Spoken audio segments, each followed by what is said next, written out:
It would be intellectual debate more than anything else, you know. That's debate about something stupid. I'd be having intellectual debates with Dan, who at the time was sort of 7 or 8, and I was, 11 or 12, and I'd be losing them. Yeah. Oh, I was just like Karen, or my mum used to say I was just, and I think that is just because Karen is like an outspoken, headstrong, like young girl or like young woman or whatever.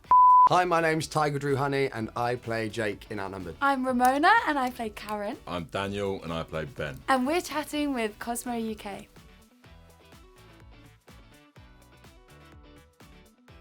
It was quite interesting how I got the role, because I was only 5 when I did the audition in the pilot, and actually one of the directors and writers, he had some kids that went to my school, so I actually ended up going to, I think, a birthday party when I must be like 5, and I think it was at Tiger's Eye or something like that. I don't remember Tiger's Eye. It was just like one of those places where you all the cooling you go through. Oh, one of those places. I love them. Great places. And I remember there was a party room. I can't remember it, if it's the party I'm thinking of. And then I think I was just chatting lots and stuff. So he sort of said to my parents, "Oh, would Ramona want to come for an audition?" And so just went from there. Did the audition. So it was quite random. I think these two were actually kind of acting before that, weren't you? Yeah, I'd already done some bits and bobs, but it was definitely unique. It was always unique because of the audition process, because it was obviously geared towards the improvisation aspect of the show. So I remember, I don't know how it was for you guys, but I remember, I think it was Andy actually on day one. He might have been in the callback. I can't remember.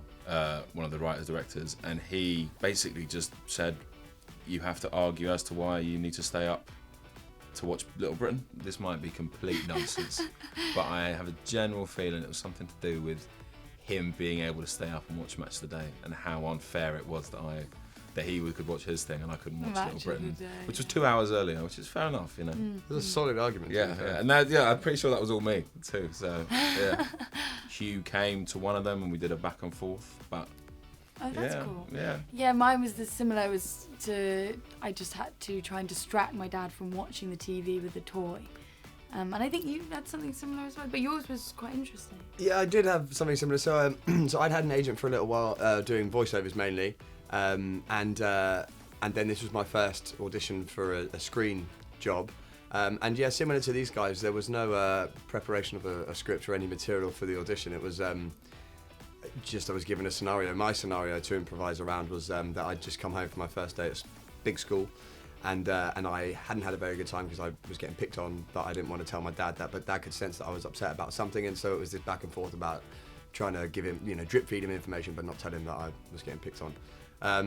And I think ultimately these were all scenes or concepts of scenes that actually made their way into the series. Yeah, yeah, for sure. Which is really interesting. Especially with you, yeah. They must really like that. But yeah, I think it just goes to show that even, let's say, you two were very young, but we were just good at coming up with rubbish on the fly, and making it seem fairly convincing. That's the job. So yeah. Yeah. I do remember seeing Ramona at the audition. She come out of the room just before me. I think I remember that too, but I feel like maybe it's one of those things, you're told something and then you have a memory. Yeah. But I think I remember that. Was it like at the top of some stairs? A little small waiting room? Yeah. It was like, yeah, maybe I do remember that. But yeah, you were. Weirdly, I remember the stairs to the audition very well. Yeah, strangely. and it was that little narrow, room. even for a little 7-year-old me now. God knows how I'd manage now in that alley. Yeah. Oh, I thought she was adorable. She was, very cute and a lovely little 4-year-old or 5-year-old or whatever she was, sort of almost kind of. I mean, you could walk, clearly. You had that sort of young child walk when you kind of like. The waddle. You're just sort of waddling, bobbling along, like. When I see videos of me when I'm younger, I was always like that, almost like a little old lady, but small. I'm quite like independent, just kind of, but quite a frowny face often when I was younger. Well, that's Karen, mate. That's Karen all over. It's Karen no wonder. Has the frowny no wonder face. You got the It's job. true. I was quite vicious as a child. So.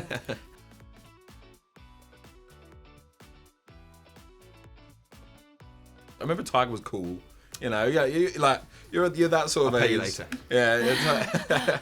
Yeah, he was just kind of a cool teenager. I remember meeting your friends as well, because you had friends come onto set in the first series. I remember meeting them, and again, just kind of cemented the cool idea. Yeah. And then Mona, just kind of, because you're only a year younger than me, it was very much kind of way more of a peer relationship. Yeah, but I remember the fierceness. For sure.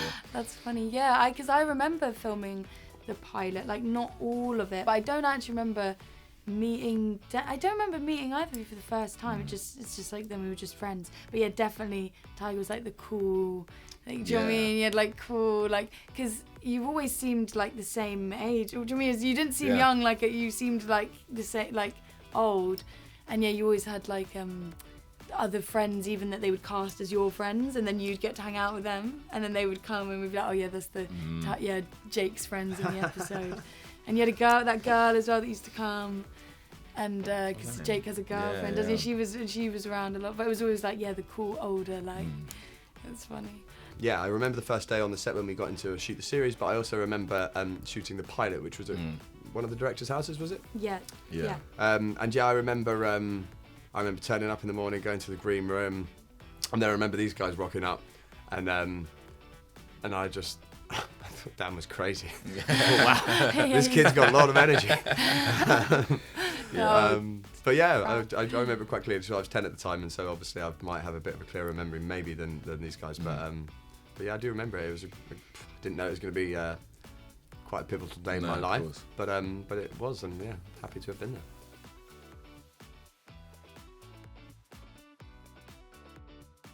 But I do remember because it's the scene where we're like, Mum's neck combing me, and like I do remember all of that because the toy, I brought my own toy, and I remember I was like, in the episode you can see I'm like folding it over, like I remember that, and it was really relaxing because she was like combing my hair, and it was really like lovely, and it was like I was in my pajamas, like it was just like quite a nice, relaxing like chit chat. So I do remember that. I've always been down for an argument, but there was a real phase. Well, I think probably season 2, season 3, where I was just like so argumentative, and we'd do an interview an interview like this, and Tyger would say something and be like, actually no, and I'd come over and challenge all the time. So I bet I was a pain in those years. Yeah, when we filmed the final season, I think I was like 12 or 13, but I was like really emo. I mean, obviously still am, but you just were tormenting me. Screamo music, and I'd be like, it's not screamo, it's post-hardcore. And bring me the horizon, mate. We would argue all day long about things, but a good debate. Yeah, we liked to kind of argue, but not, I wouldn't say annoying. We never actually we've never fallen out or upset each other. I think always a lot. Like never. I think any bickering we did have was always the kind of bickering that by the end of the day, like, we're totally cool again. Well, it's because it was never anything. There was never like we weren't actual siblings. We didn't have anything to like prop. Like it would just be intellectual debate more than anything else. You know, if you could like that's debate about something stupid. Yeah, and I'd be having intellectual debates with Dan, who at the time was sort of 7 or 8, and I was 11 or 12, and I'd be losing them. Yeah. Again, I didn't care that he 100% was right in most of the circumstances. I'd still fight it to the death. Yeah. No, I was going to say you were right in at least half of the circumstances. Yeah. Fair. So I guess what would often happen is short while they were setting up the scene or something, one of the directors would come up and kind of talk through the scene with us. I don't think they really. There was a point at which it came where I started getting sides. That was a bit later on when I got to like 14 or 15 or something. But for all of us in the early days, there was a real sense that they would just talk us through the scene, talk us through the kind of objective of the scene, and what we need, the story that we kind of needed to tell with that bit of script. And so we would go into the scenes with more of an idea of like our auditions, like this is the mission. I want to watch Little Britain, or I want to not tell my dad that I'm getting bullied at school. And then occasionally they'd have a couple of gags that they'd written that they would kind of feed to us. And sometimes these two especially would just come up with random things that were so funny that they'd ask him to say them again and maybe change their eyeline or something. So it was a really free-flowing space that allowed us to just be ourselves and be creative. And that's what I think gave it allowed us to give convincing performances, even though we were young. Like, obviously there's such a kind of challenging thing, stereotypically working with kids.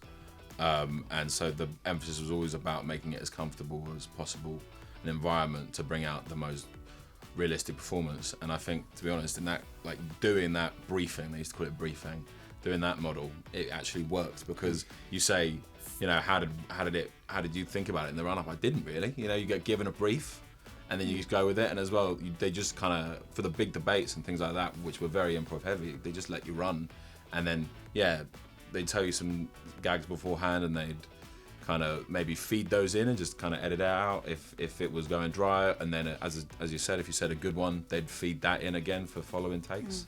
Yeah. No, it's probably like we got a chance to, before the scene, be talked through it and be like, this is what's going on. They'd be like, Karen doesn't want to go to school today because she thinks something bad's going to happen because it's Friday the 13th, and they'd talk you through the concept and give you a chance to kind of know your mission and stuff, which actually probably is a great way to direct in general, with any kids or not, because it gives you quite a good, like, instead of just seeing it on a page, gives you kind of like a physical way to think of it. And then we'd kind of, it was always Guy that briefed me, and then Andy would do Daniel, but he would we'd kind of run through the lines. I wouldn't see the script, but he'd sort of say, then Karen says this, run through, and then we'd run through it a couple times, and then like 15 minutes later we'd do the scene. But it was all very, if we need to stop and start, we'd be like, we'll just pick it up from there. If they need to call on a line, it was very like more of a relaxed set than like maybe others where it's more. For sure. I had scenes that I would do on my own with the toys, and those were always like, not a challenge, but I was always like, right, okay, here we go. Like, so I'd have Gordon Ramsay, there'd be like the dinosaurs off, and Simon Cowell.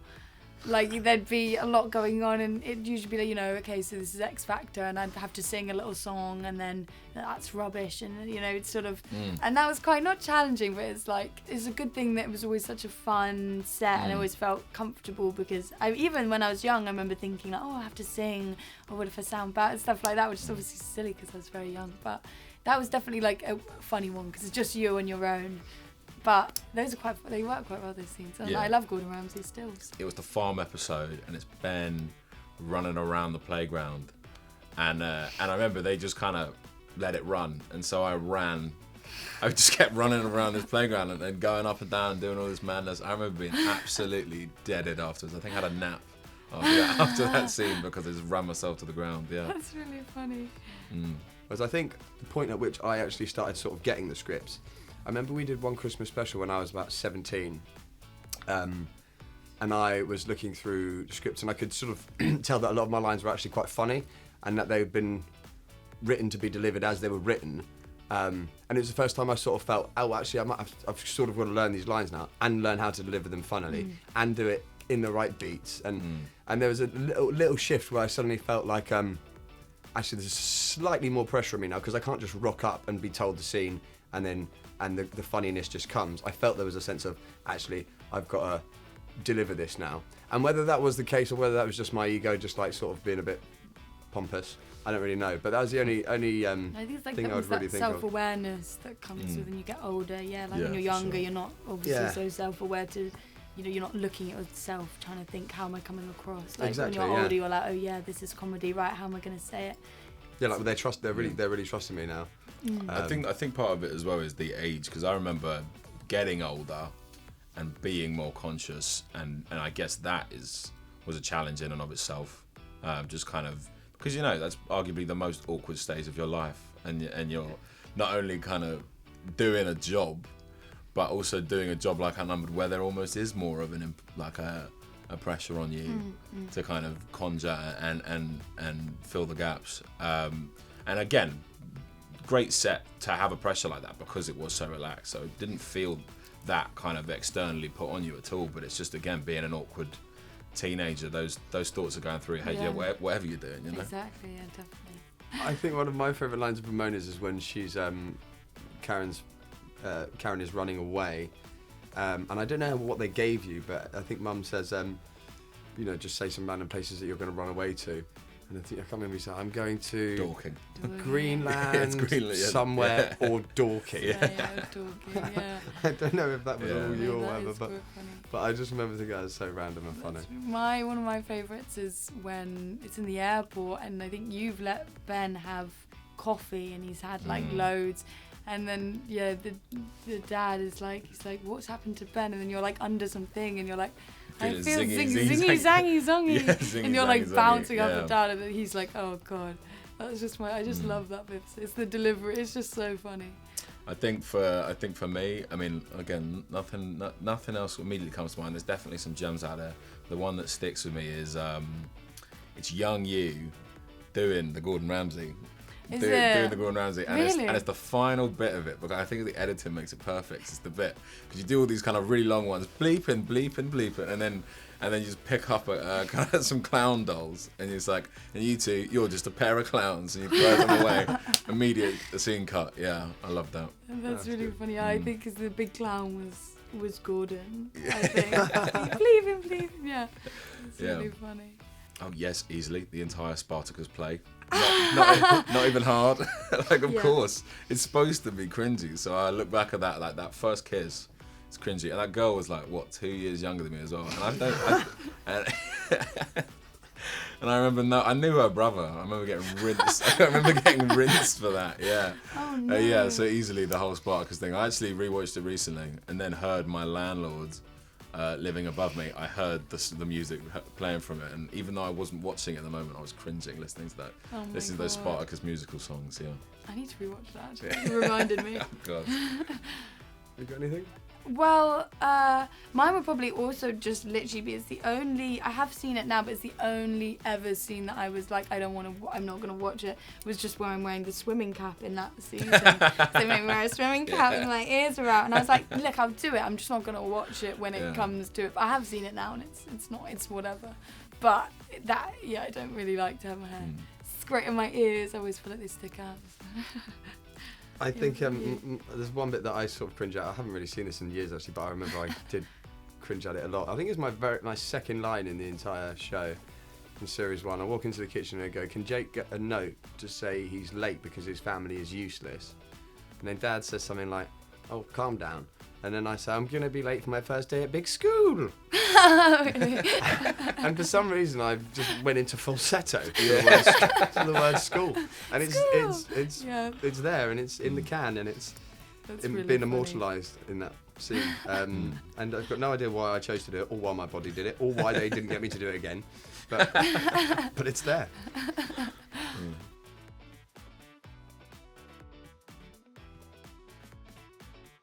Because we basically had 2 houses, and one, when you see the shot, that one on the end was the one we filmed in, and then the one next to it was like a green room house. So it was like we had food there in the kitchen, and then right at the top in the little attic room was where we had tutoring, which is a tiny room, which is kind of wild now to think about.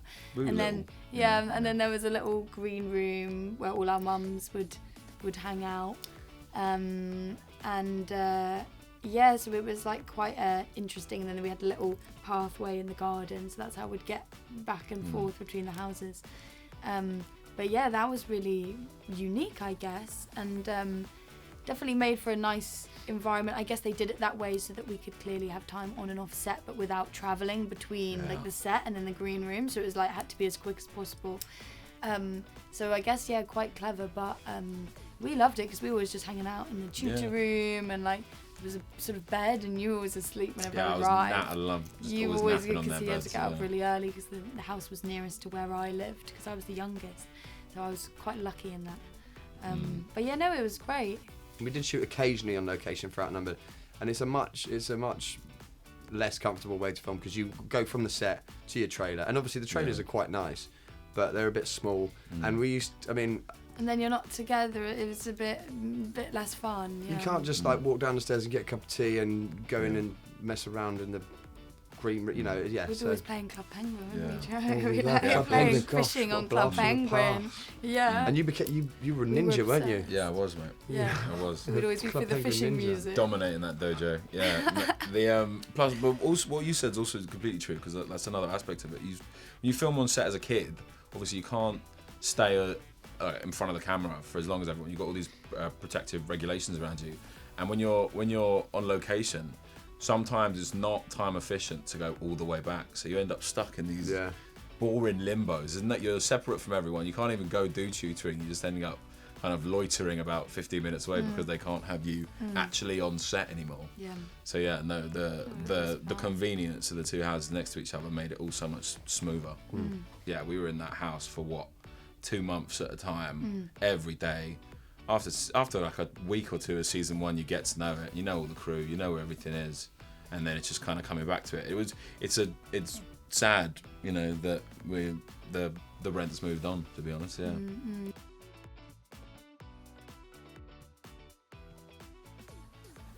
I'll jump in, and I would say I think that the credit for that should go to the directors and the the whole production. Really, we were just we were clearly quite good at what we did, but we were very malleable, and we were kept in such condition that basically they were able to get the right amount of light and shade out of us. Yeah. Yeah, because I wasn't like, for example, like the storyline with the granddad with the dementia and stuff. That was like very heartwarming, but I actually didn't. I don't think I really quite like that wasn't something that I was thinking. Oh, this is a moment that's quite touching. I actually wasn't thinking about that. So again, yeah, exactly. It's I think all about the writers and the editors finding that balance, because yeah, I personally wasn't aware of that, or they definitely didn't say this is a sad moment. It was always happy. So I guess yeah, exactly. It's just about how and then with the parents, I think as well, their performances probably really brought that out as well. The more serious things, how to balance that with the comedy and stuff. But yeah.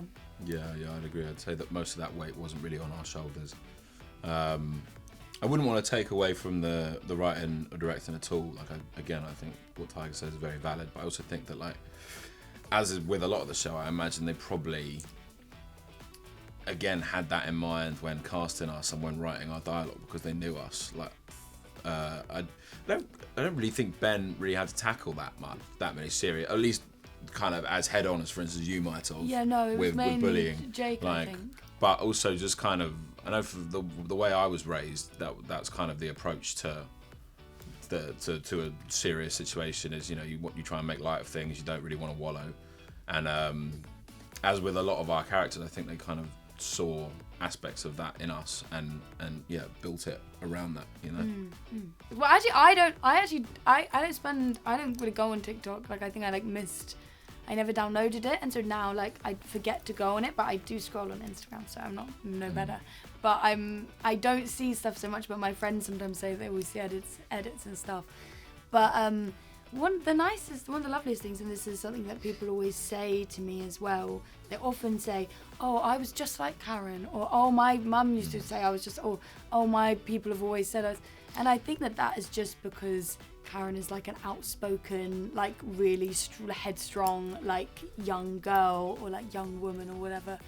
And I think that I always love that, because it's like almost they've got a name for it, but that's like a positive association instead of like, oh, you're very bossy, or you're very, oh, you're whatever, shrill, or whatever. It's like actually there's I don't know, it's spinning it in like in a different way. And so I always love when people say that, or when they like that Karen's like that. And I think that there's so many like funny iconic lines where she says about how women can't grow a moustache, and that's really unfair, and I'd rather have a moustache than a baby. But like I think that's obviously like brilliant writing. But I think that it's probably the way that they made me so happy and comfortable there and stuff. Like I did feel confident, and that probably comes through in Karen as well, just being like in a happy, great environment and stuff. But I always love to see that. There's an Outnumbered Kids group chat, yeah. That made it sound like that was really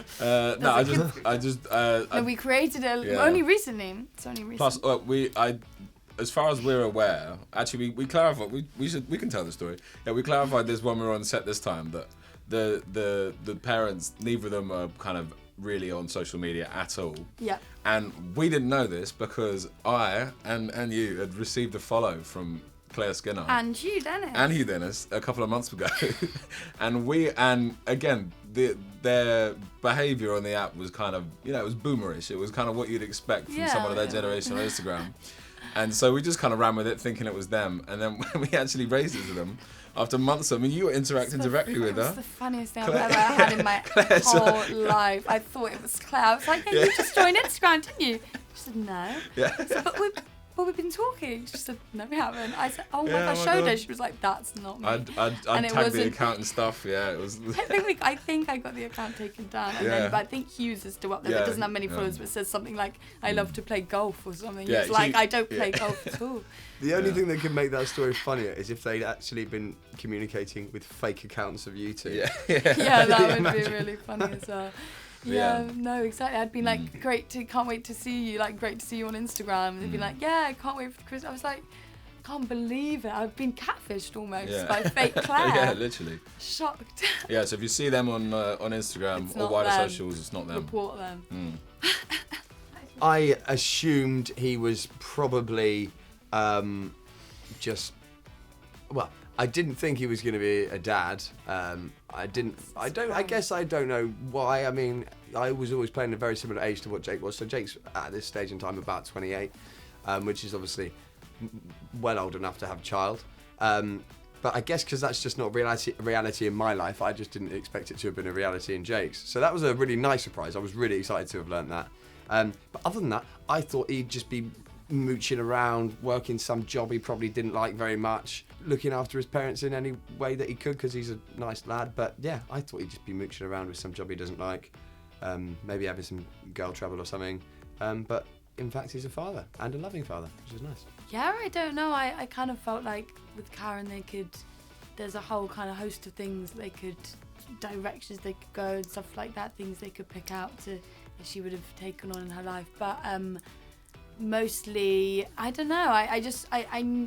It's hard to really say. It's almost the kind of thing that when you go to play the character and how you read the lines and how you relate to your family members and stuff, then that's like the character then comes again to life but in a slightly different way. So it's hard to be like, oh, she's gonna be like this or she'll talk like this. It's kind of like it just comes naturally, and I guess it's very influenced by me, how I might talk, stuff like that. But I knew that she wouldn't be doing anything silly. I don't know. I knew that she'd have some sort of direction, or that they wouldn't. We had a lot of trust in the writers and stuff, and the writers and directors, because I knew that they would write something interesting and good for Karen. But yeah, I don't know. It's hard to say. I kind of just knew the essence of her would be there, and she'd be kind of cool and like doing her thing. But it's hard to pick out specific things. Yeah, you've covered a lot of mine there, to be honest. It's very similar. Like, just I had a lot of trust in the writer directors that whatever Ben was doing, you know, that they do him justice, and kind of not make it a caricature of an 8-year-old, you know, in a 25-year-old's body. I thought they'd do a good job kind of maturing that essence, and I think they did. But I think with Ben, I genuinely had no idea, because I feel like with Ben's character, especially towards the later seasons, as he kind of becomes a teenager, you have a very unique character in like a fairly bog standard environment. You know, he's just kind of going, it's just him kind of being this crazy character. You've had 5 series of kind of understanding why he's so infamous, you know, in the family and in all these anecdotes everyone pulls up, but then at the same time he's just going through normal school stuff. And so I didn't know whether they would pursue that line further, or whether they'd actually be like, post school Ben has kind of taken one of his intellectual passions and just run with it and off doing something, you know, ridiculously interesting and niche, or go the other way with it. So it was pretty up in the air. Yeah. So Jake's now a dad.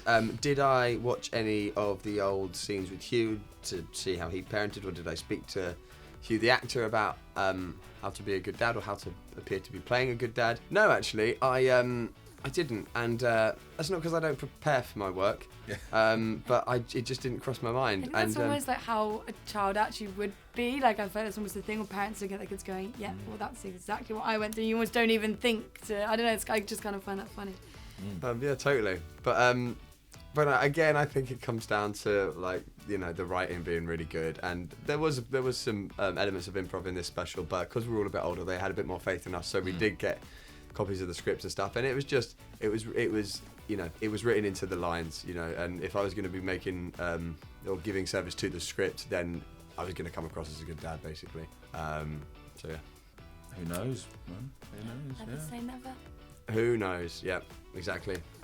It's not the last we'll see of us. No. So, thanks for watching. Thanks for watching. And make sure you tune into the Outnumbered Christmas special at 9:40 on Boxing Day, BBC One and iPlayer.